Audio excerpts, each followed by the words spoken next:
Las libertades civiles son visualizadas entonces como una amenaza socialista.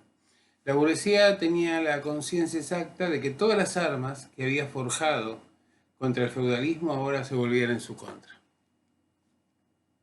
Cuando la burguesía excomulga como socialista lo que antes exaltaba como liberal, confiesa que su propio interés le ordena esquivar el peligro de su gobierno propio, de un gobierno propio, que para poder imponer la tranquilidad en el país tiene que imponérsela ante todo a su propio parlamento burgués. Es decir, básicamente la burguesía necesita de un orden y ese orden es incapaz de encontrarlo en el marco de un debate parlamentario.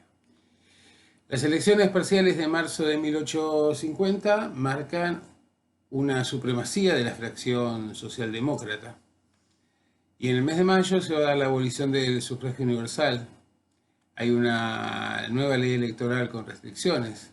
Se imponía como condición que el elector llevara 3 años de domicilio en el punto electoral y a los obreros se los condicionaba a la prueba del testimonio de su patrón.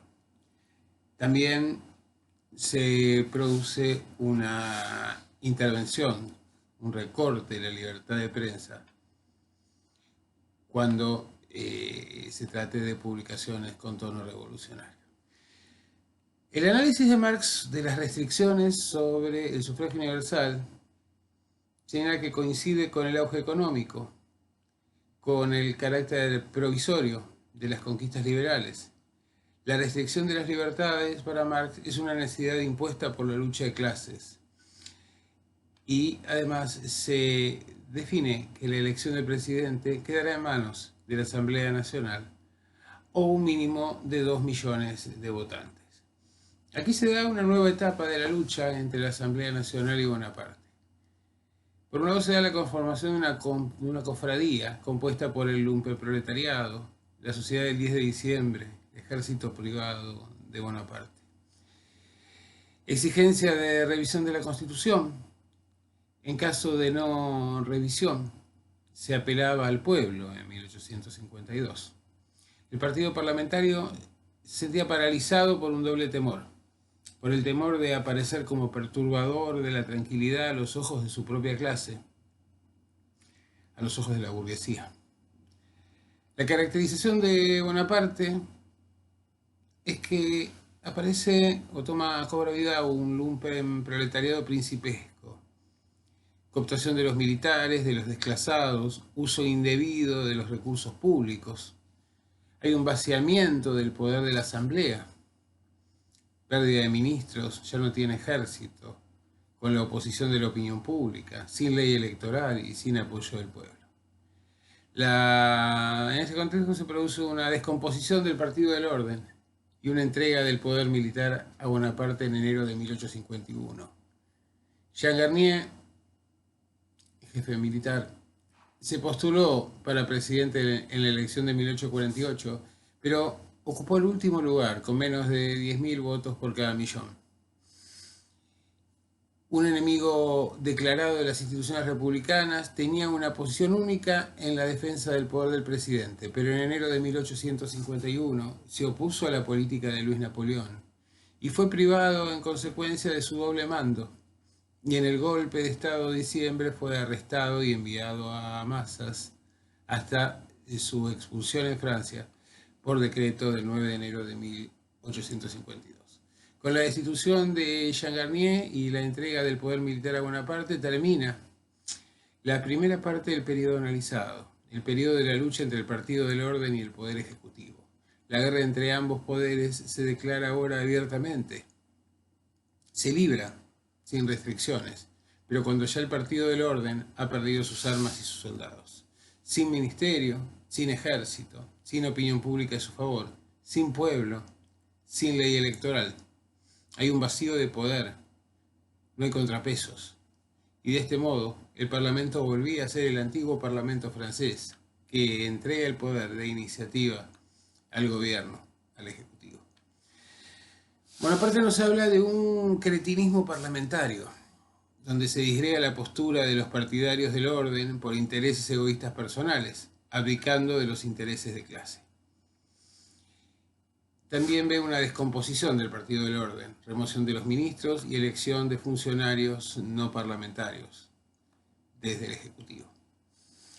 En mayo de 1851 se da una revisión de la Constitución. Es un juego imposible. La revisión significaba la perpetuación de Bonaparte o un conflicto con las pretensiones dinásticas de los borbónicos y los orleanistas. La no revisión significaba la destitución de Bonaparte. Esto va a concluir en una disolución del Parlamento. Una revisión parcial prorrogaba los poderes del presidente. Abría el camino para una usurpación imperial. La revisión fue rechazada y entonces Bonaparte disuelve el Parlamento. La aristocracia financiera condena al Parlamento por alteración del orden. La burguesía industrial se opone a las querellas parlamentarias con el Poder Ejecutivo. Los consejos generales de los departamentos, representantes provinciales de la gran burguesía, se pronunciaron a favor de Bonaparte y en contra del Parlamento y a favor de la revisión. En 1851 se da además una pequeña crisis comercial que apuntaló el poder de Bonaparte. Los periódicos bonapartistas amenazaban con un golpe de Estado ante cada tormenta parlamentaria, y cuanto más se acercaba la crisis, más subían de tono. El 10 de octubre de 1851, Bonaparte formuló un pedido de restitución del sufragio universal. En el Parlamento ya no existía mayoría alguna, la Asamblea Nacional era incapaz de llegar a acuerdos. El despotismo de clase termina convirtiéndose en el despotismo de un individuo, en el caso francés, en el despotismo de justamente este pequeño Bonaparte o el Napoleón pequeño. El golpe de Estado de 1851 implicó un regreso a una dominación basada en la religión y el poder militar. Se elimina la libertad de prensa, Bonaparte ejerce el poder policíaco, se disuelve la Guardia Nacional Democrática, se decretó el estado de sitio, se suplantó los jurados por comisiones militares, se eliminó la libertad de enseñanza y se sofocó todo movimiento mediante el poder del Estado.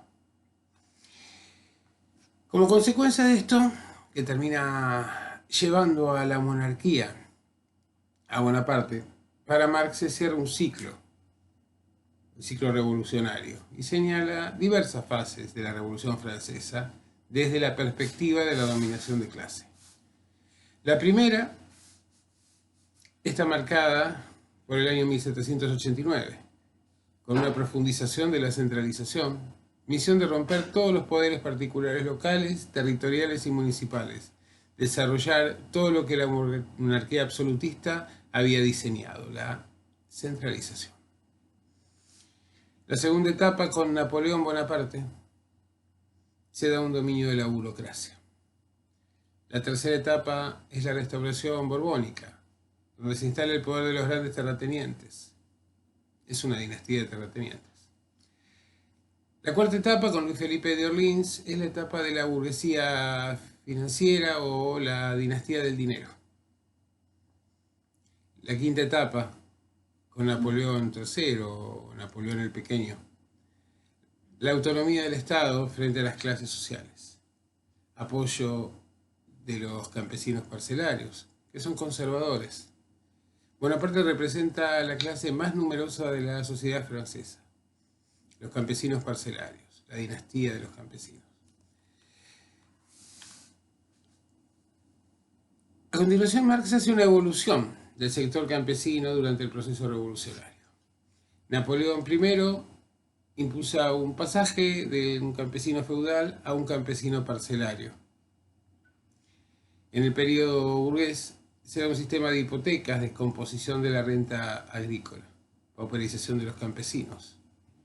Las ideas bonapartistas luego del golpe son oposición al pauperismo del orden burgués, gobierno fuerte y absoluto, a diferencia del poder parlamentario, fragmentario y débil, poder de la burocracia, poder del ejército, preponderante, poder de la iglesia.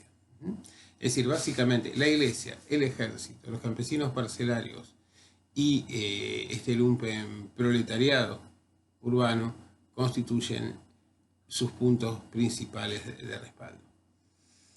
Bonaparte, Luis Bonaparte, se sabe ante todo jefe de la Sociedad del 10 de diciembre, representante del lumpenproletariado, al que pertenece él mismo, su entorno, su gobierno y su ejército, y al que ante todo le interesa el beneficio personal. Marx señaló, respecto en el contexto de esta obra, que la historia se repetía como tragedia y como comedia. Y básicamente también, de alguna manera, que buena parte es el emergente de una burocracia fragmentaria que es incapaz de resolver sus contradicciones internas de clase entre sus diversos segmentos, razón por la cual decide depositar en manos de otro, de un árbitro, la capacidad de arbitraje. Es por esta razón que aquí se cierra este ciclo que de alguna manera explica la imposibilidad que tiene esa burguesía todavía no consolidada de gobernar a partir de su fragmentación y la necesidad de recomponer la monarquía como espacio de negociación y de arbitraje de sus intereses.